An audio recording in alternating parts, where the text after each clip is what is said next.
going to bring you 5 players that can be had on the cheap in Dynasty leagues before the NFL draft. Let's start with a young quarterback that caught fire at the end of the year, and that is Jalen Hurts. Chris, why do you think he's somebody that you should be targeting in Dynasty right now? Yeah, I've talked about Jalen Hurts a lot. We've talked about Jalen Hurts a lot.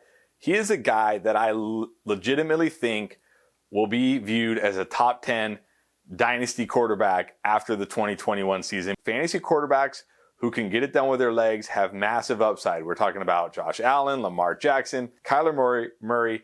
Those running quarterbacks have massive upside, and Jalen Hurts, he can run the ball, right? We saw that a ton in his 3.5 starts. And he's also a guy who can actually throw the ball as well, right? He's not just a one-dimensional running quarterback. He can get it done through the air as well. He has everything you want in a modern-day fantasy quarterback. People are still a little worried that he won't be the starter in 2021. So I think now is the time to go out, make a move, get Jalen Hurts, take the gamble, which I don't think is much of a gamble, and you will have a top 10 quarterback heading into 2021. Yeah, I couldn't agree more. Down the stretch there, last couple of weeks, when we found out Hurts was going to be the starter instead of Wentz, we got a lot of questions. Do you trust him, especially fantasy playoff time? And we both said absolutely emphatically yes every time. And he paid off. Definitely paid off. Hurts, definitely a guy that I think, he's going to be a hot name, right? People know, yeah, he was probably going to be a starter in Philly this year. And, this doesn't seem like a buy low opportunity. But I think it is just because we don't realize a lot of people maybe don't really perceive the ceiling to be as high as it is. Look what he did in those first couple of starts. I think people are afraid to just throw him into the top 10 quarterback conversation. Well, why not? I mean, he's shown the arm, he's shown the legs, he's got the ability, and Philly will definitely add a receiver or two. They have to. But here's a guy that's flown under the radar because he's basically served as the number 4 receiver on his own team, and that's James Washington in Pittsburgh. Let's not forget, Juju Smith-Schuster is a free agent. Almost surely will be with another team next year. And so Washington will see an uptick of targets. You know what? He has actually done really well with Juju off the field. Not that it's a huge sample size, but in 4 games where Washington played and Juju did not, Washington actually averaged 81 yards per game. No, Washington doesn't have that sky-high ceiling. He's never going to be one of your top 2 or 3 main receivers.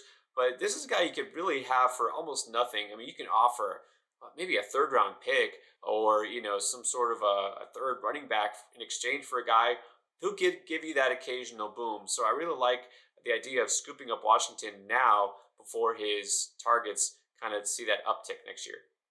One thing about the Steelers is they love to run 3 wide receiver sets. And like you said, with Juju likely gone, who's the most likely 3rd wide receiver in 3 wide receiver sets? It's going to be James Washington. And we even saw last year in games when all 4 wide receivers were healthy, there were games where he surpassed Chase Claypool, where he had bigger games than Chase Claypool. And yeah, you hit it on the head. You can have him for almost nothing. And another guy that can help you win on the cheap is another guy we've talked about a few times, and that's Darnell Mooney of the Chicago Bears. We've talked about him as a potential second-year breakout, and things just look to be lining up as well as they could for Darnell Mooney. First of all, Allen Robinson, likely to be gone from Chicago. We don't know if they're going to draft a wide receiver, maybe try to sign another free agent wide receiver.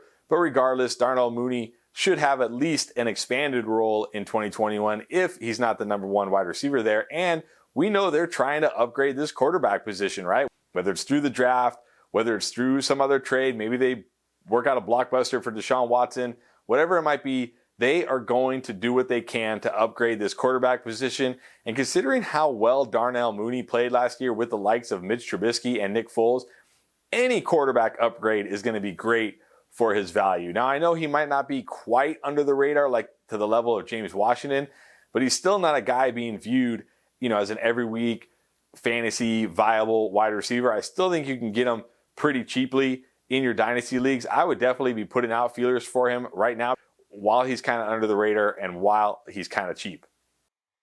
Yeah, Mooney's a guy I've had my eye on since really late last year. Coming on as a rookie, nobody really expected a lot from him. Number 1, part of Chicago's passing offense, but number 2, coming out of Tulane, later round draft pick. But, I mean, he showed some great ball skills. And, a lot of people think Allen Robinson will be gone. It is possible he stays if they franchise him. We still don't know what's going to go on there. But even so, I mean, that was the case this past year. Mooney stepped up and became the number 2 receiver.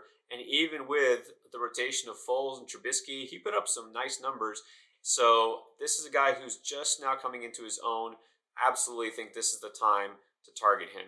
All right, so let's move on here to number 2. We could be looking at a guy who's a starting running back for a pretty good team, a playoff team, and that's Rashaad Penny. Well, that's because he missed pretty much the entire season, coming off ACL surgery. So that's understandable. Chris Carson has been the man there. Chris Carson is a free agent, and I'm of the opinion that there's very little chance that they're going to re-sign him. They're going to let him go, and they have Penny waiting. Now, the only thing is that he isn't much of a pass catcher. He's done great as a running back, averaging 5.1 yards per carry for his brief career. But still, Penny will be the lead guy. He's got a great chance to get double-digit touchdowns. He's going to be somebody you can put in your lineup each and every week. And really nobody's thinking about him at this exact moment. So this is the time to strike and make a deal and get a guy who could be, maybe your every week RB2. Yeah, you want to talk about somebody who's basically free in Dynasty. That's Rashaad Penny. It's rare that you get a guy that isn't going to cost you much, if anything at all, but has this kind of upside. Sure, they could draft another running back. Maybe they could sign somebody. But as of right now, it's Penny's backfield to win. It's worth the upside. It's worth the dice roll, because if he does end up being an every week RB2, like a top 15, top 20 running back, that's just going to be huge for your Dynasty team. So I think Penny's a guy you should be targeting in every Dynasty league that you're in. And then our last buy low is a veteran, kind of a forgotten guy after last year, and that's Zach Ertz. And it's easy to forget. For like 3 or 4 years there, Zach Ertz was one of the best tight ends, not only in fantasy, but in the NFL, right? He set the record for receptions for a tight end. Last year was just one of those years. Battled with injuries, had horrible quarterback play. Dallas Goedert started to come on, right, to take away targets from him.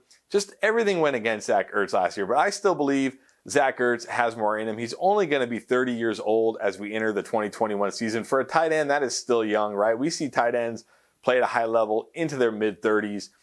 It looks like the Eagles are going to release Zach Ertz. That's the rumors. That's what Zach Ertz's people are saying. They expect him to be released. And that means Zach Ertz is going to be a free agent. And you got to think, wherever he goes, he's going to go to a situation that benefits him. He's going to go to a team that needs a tight end where he can be, the guy as far as the tight end goes. And I think he could, come close to what we saw, that 2 to 3 year, 4 year run from Zach Ertz. I think he can get back close to that level and be an every week top 5 tight end. And right now in Dynasty, people think he's done. They think he's dust. They think his career's over. Like, that's it. He's done. And I don't think that's the case. I think he's a guy, if you're in a tight end league, whether it's a 2 tight end league or a league that forces you to start a tight end, go get Zach Ertz, right? He has tons of upside, and he's not going to cost you much to get at all. Yeah, let's not forget, it was just over a year ago, it was the big 3, right? We had Kelsey, we had Kittle, and we had Ertz. And then that changed, right? And it was like Darren Waller and Mark Andrews. But this guy is not done, right? His injury kept him out for half of the season. And the quarterback play, which we now see, it was Carson Wentz who was mainly the issue in that offense, because as soon as he got replaced, all of a sudden they have a dynamic passing offense. This is a guy that isn't going to stay in Philadelphia. We know it's not going to happen. Where he goes, I don't know yet, but not going to speculate. Wherever he goes, guess what? He's going to be a focal point of that passing offense, because you don't trade for a tight end like him unless you plan to use him.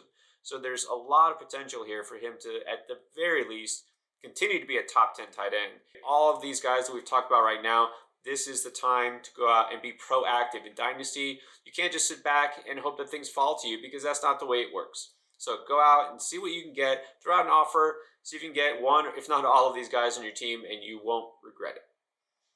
All right, we will be here all off season to talk Dynasty, to help you with some strategy, help you win in the short term and the long term. It's always about value. All right, hit that thumbs up and that subscribe button if you haven't already. We appreciate it. Thanks for watching.